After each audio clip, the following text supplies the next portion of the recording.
Sitharaman serial December 12 நாளைக்கான எபிசோடில் என்ன நடக்கலாம் அப்படிங்கிறத ரிவ்யூவாக பார்க்கலாங்க. மகாவோட ஃபேமிலி மொத்தமும் கல்பனாக்காக வெயிட் பண்ணிகிட்ருக்காங்க. அதுக்கப்புறம் கல்பனாவும் வந்துடுறாங்க. எல்லாரையும் நல்லா விசாரிக்கிறாங்க.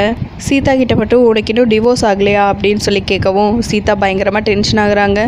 சரி அர்ச்சனாக்கா, இதுக்கப்புறம் என்ன, கல்பனா தான் வந்தாச்சுல, சைன் பண்ணலாம்ல அப்படின்னு மகா சொல்லவும் அர்ச்சனாவும் சரிங்கிறாங்க. அதுக்கப்புறம் சேது ஃபஸ்ட்டு ராமை சைன் பண்ண சொல்கிறாங்க. ராம் வந்து சைன் பண்ணுறாங்க. அதுக்கு முன்னாடியே ராம் வந்து சீதாவை திரும்பி பார்க்குறாங்க. என்ன ராம், சீதா கிட்ட பெர்மிஷன் வாங்கிட்டு தான் சைன் பண்ணுவியா அப்படின்னு மகா கேட்கவும் அப்படியெல்லாம் இல்லை சித்திங்கிறாங்க ராம். நான் இப்போ எதுவுமே சொல்லலையேங்கிறாங்க சீதா. நானும் ஒன்றும் தப்பாலாம் சொல்லலைங்கிறாங்க மகா. அதுக்கப்புறம் ஃபுல்லாக படித்து பார்த்துட்டு ராம் சைன் பண்ணிடுறாங்க. அடுத்ததாக அர்ச்சனாவை சைன் பண்ண கூப்பிடுறாங்க. உடனே கல்பனா பேக்லேருந்து ஒரு கோல்டு பென் எடுக்கிறாங்க. அர்ச்சனாக்கா இதில் சைன் பண்ணுங்க அப்படின்னு சொல்லவும் எல்லாரும் அப்படியே ஆச்சரியமாக பார்த்துட்ருக்காங்க அந்த பெண்ணையே. இது என்ன கோல்டா அப்படின்னு கேட்கும். ஆமாம், ஃபுல் கோல்டு, டிப் வந்து பிளாட்டினம் அப்படின்னு அவங்க சொல்லவும் பிரியா, அஞ்சலி, சத்யா 3 பேரும் வாங்கி அப்படியே பார்த்துட்டே இருக்காங்க. சரி அப்புறமா பார்த்துக்கலாம், முதல்ல அர்ச்சனாக்கா நீங்கள் வாங்கி சைன் பண்ணுங்கங்கிறாங்க மகா. அதுக்குள்ளே ராம் வாங்கி பார்க்குறாங்க. சீதா நீயும் வந்து பாரு, வா தொட்டு பாரு அப்படின்னு ராம் கூப்பிடுவோம். பரவாயில்ல பாஸ், நான் அப்புறமா பார்த்துக்கிறேங்கிறாங்க சீதா. இல்லை சீதா, இது தங்க பேனா, வந்து தொட்டு பாருங்கிறாங்க ராம். அதுக்கப்புறம் சீதாவும் வந்து தொட்டு பார்த்துட்டு நல்லா இருக்குங்கிறாங்க. ஓகே சீதா, இப்போ நீ இதில் சைன் பண்ணு அப்படின்னு சொல்லவும் சீதா ஒன்றுமே புரியாமல் நின்றுட்டுருக்காங்க. மீதி இருக்கிற எல்லாருமே என்ன சீதா சைன் பண்ணுமா அப்படின்னு கேட்கவும் ஆமாம் சீதா தான் சைன் பண்ணோம் அப்படின்னு ராம் சொல்லவும் முதல்ல அந்த பேனாவை கொடுங்கிறாங்க அர்ச்சனா. இல்லை சீதா சைன் பண்ணிட்டு தரட்டும், அதுக்கப்புறம் நீங்களே வச்சுக்கோங்கங்கிறாங்க ராம். பாஸ் வேணாம் பாஸுங்கிறாங்க சீதா. இல்லை சீதா நான் சொல்கிறேன்ல சைன் பண்ணுங்கிறாங்க ராம். அதுக்கப்புறம் சீதாவும் வந்து ராம் பக்கத்தில் உட்காந்து சைன் பண்ணிடுறாங்க. எப்படி இந்த டாக்குமெண்ட்ஸ் எல்லாம் மாறுச்சு, எல்லாமே அர்ச்சனாக்கா பேரில் தானே இருக்குது அப்படின்னு கேட்கவும் இல்லை ராம் கையில் இருக்கிற டாக்குமெண்ட்ஸ் எல்லாமே நான் ரெடி பண்ணதுங்கிறாங்க சத்யன். எப்படி இது நடந்துச்சு அப்படின்னு கேட்கவும் ராம் ஃபஸ்ட்டு டாக்குமெண்ட்ஸை வாங்கி படித்து பார்க்குற மாதிரி பார்க்குறாங்க. அந்த கேப்பில் துரை வந்து சத்யன் கையில் இருக்கிற டாக்குமெண்ட்டு சீதா பேரில் இருக்கிறத தூக்கிட்டு வந்து மெதுவாக அப்படியே ராம் கிட்ட கொடுக்குறாங்க. ராம் வந்து அந்த டைமில் 2 டாக்குமெண்ட்ஸையும் மாற்றிடுறாங்க. இதுதான் நடந்துச்சு அப்படின்னு ராம் சொல்லிட்டுருக்கோம். துரை உடனே அர்ச்சனா பேரில் இருக்கிற டாக்குமெண்ட்ஸ் எல்லாம் கிழிச்சு போட்டுடுறாங்க. அதை பார்த்ததும் அர்ச்சனா கிழிக்காதன்னு சத்தம் போடுறாங்க. மீரா, சத்யன், துரை, ராம் எல்லாருமே சீதா பேரில் வந்த ஷேரை நினச்சி ரொம்பவே சந்தோஷப்பட்டுட்ருக்காங்க. இன்னொரு பக்கம் சேது இது ராமோட விருப்பம், யாரும் எதுவும் அவனை சொல்ல முடியாது அப்படின்னு சொல்லிட்டு சேது அங்கேருந்து போயிடுறாங்க. இன்னொரு பக்கம் அர்ச்சனா கோச்சிக்கிட்டு அங்கேருந்து அழுதுகிட்டு போயிடுறாங்க ரூமுக்கு. ராம், மீரா, சத்யன் எல்லாரும் சந்தோஷப்பட்டுட்டு இருக்கிறத பார்த்ததும் சீதா இதெல்லாம் உங்களுக்கு முன்னாடியே தெரியுமா அப்படின்னு கேட்கவும் ஆமாம் தெரியுங்கிறாங்க மீரா. என்கிட்ட நீங்கள் சொல்லவே இல்லை அப்படின்னு கேட்கவும் ஆமாம் சொன்னால் மட்டும் நீ நியாயம் தர்மம் அப்படி தானே பேசுவ, அதனால தான் சொல்லலைங்கிறாங்க மீரா.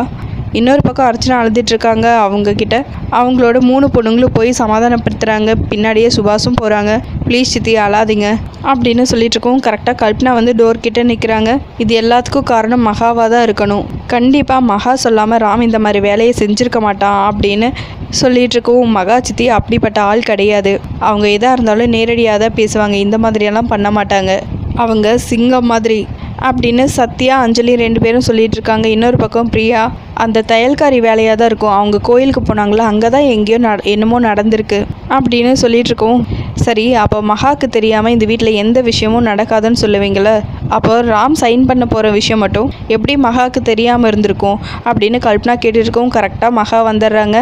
என்ன சொன்ன நீ, என்ன சொன்ன அர்ச்சனாக்கா, அவள் என்ன சொன்னா, நான் தான் ராம் இப்படி பண்ண சொன்னேனா, இந்த மகாலட்சுமி கிட்ட பேச்சு ஒன்று செயல் ஒன்றா இருக்காது, எதாக இருந்தாலும் நேரடியாக தான் பண்ணுவேன்.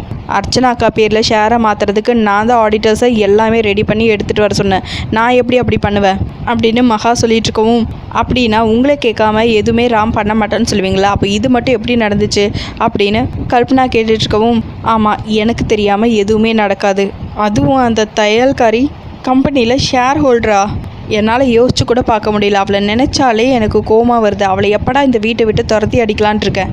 முதல்ல நான் நினச்சது இந்த வீட்டில் நடக்கணும், உங்கள் பேரில் அந்த ஷேர் வரணும், வாங்க அர்ச்சனாக்கா அப்படின்னு மகா கூப்பிடவும் அது எப்படி நடக்கும், ஆடிட்டரெல்லாம் கிளம்பி போயிருப்பாங்க இங்கே நடந்த எல்லாத்தையும் பார்த்துட்டு அப்படின்னு கல்பனா சொல்லிகிட்ருக்க. இல்லை அவங்க இன்னும் போகலை, இன்னும் இங்கே தான் வெயிட் பண்ணிகிட்ருக்காங்க, என்னை கேட்காம அவங்க இங்கேருந்து ஒரு அடி கூட எடுத்து வைக்க முடியாது அப்படின்னு மகா சொல்லவும் அப்படியே கல்பனா எட்டி பார்க்குறாங்க. ஆமாம் அவங்க இன்னும் இங்கே தான் இருக்காங்க அப்படின்னு கல்பனா சொல்லவும் அர்ச்சனாக்கா நீங்கள் முதல்ல வாங்க அப்படின்னு கையை பிடிச்சி இழுத்துட்டு வராங்க. ஆடிட்டர்கிட்டையும் வக்கீல்கிட்டையும் இன்னொரு காப்பி இருக்குல்ல, நான் நினச்சது தான் இந்த வீட்டில் நடக்கணும், அர்ச்சனாக்கா பேரில் தான் இந்த ஷேர் போகணும் அதுக்கான டாக்குமெண்ட்ஸை உடனே ரெடி பண்ணுங்கள், இப்போவே ரெடி பண்ணுங்கங்கிறாங்க மகா. மேடம், போகிற இடத்துல காஃபி டீ ஏதாவது கொட்டிடுச்சுன்னா அதுக்கு ஆல்டர்னேட்டிவாக நாங்கள் இன்னொரு காப்பி வச்சுருப்போம், அதே மாதிரி இன்னொன்று பக்காவாக ரெடியாக இருக்குது, ராம் சார் கையெழுத்து போட்டால் மட்டும் போதும் அப்படின்னு அவங்க சொல்லவும் மகா ரொம்பவே சந்தோஷப்பட்டு அந்த டாக்குமெண்ட்ஸ் எல்லாம் வாங்கி ராம் கையில் கொடுக்குறாங்க. இந்த ராம் முதல்ல சைன் போடுன்னு. ராம் உடனே அதை வாங்கி பார்த்துட்டு தூக்கி போடுறாங்க. ராம், என்ன இது, நான் நினச்சது தான் நடக்கணும், நீ என்ன இப்படி பண்ணுற? சீதா பேரில் இருக்கிற ஷேர் இப்போது அர்ச்சனாக்கு பேருக்கு மாறியே ஆகணும் அப்படின்னு மகா சொல்லிகிட்ருக்காங்க. இன்னொரு பக்கம் சேது, இங்கே பாரு மகா, இது ராமோட விருப்பம், இதில் நம்ம எதுவுமே சொல்ல முடியாது அப்படின்னு சொல்லவும் எல்லாம் இந்த தையல்காரி வேலை தான், இவ தான் ராம்கிட்ட என்னமோ சொல்லி கொடுத்துட்டாங்கிறாங்க மகா. அதே மாதிரி அர்ச்சனாவும் திட்டிகிட்ருக்காங்க. உடனே ராம் அர்ச்சனாவை பார்த்து, இங்கே பாருங்க சித்தி, இந்த மாதிரி பேசிகிட்டு இருந்தீங்கன்னா நான் அப்புறம் எல்லாத்தையும் சொல்ல வேண்டியது வரும், நான் மட்டும் அப்படி என் மனசில் இருக்கிறது எல்லாத்தையும் சொல்லிட்டேன்னா குடும்பம் மொத்தமும் பிரிஞ்சிரும், நான் எல்லாமே தங்கச்சிங்களுக்காக தான் பொறுத்துட்ருக்கேன், என்னை பேச வச்சிடாதீங்க, ரொம்ப அசிங்கமாயிருங்கிறாங்க ராம். சீதா, ராம்கிட்ட நீ அப்படி என்ன சொன்ன அப்படின்னு மகா கேட்கவும், இங்கே பாருங்கள், எனக்கு உங்கள் சொத்துல இருந்து ஒத்த பைசா கூட வேணாம், ஆனால் ராம் பாஸ் சொன்னாங்கன்னு தான் நான் கையெழுத்தே போட்டேன், பாஸ் சொன்னாங்க நான் போட்டேன், அவ்வளோதான், மற்றபடி வேறு எதுவும் என்கிட்ட கேட்காதீங்க, நீங்கள் ஆச்சு பாஸ் ஆச்சு அப்படின்னு சீதா சொல்லிடுறாங்க. அதோட எபிசோடு முடிச்சிருக்காங்க. உங்களுக்கு இந்த வீடியோ பிடிச்சிருந்தா லைக் அண்ட் சப்ஸ்கிரைப் பண்ணி நம்ம சேனலை சப்போர்ட் பண்ணுங்கள். தேங்க்யூ.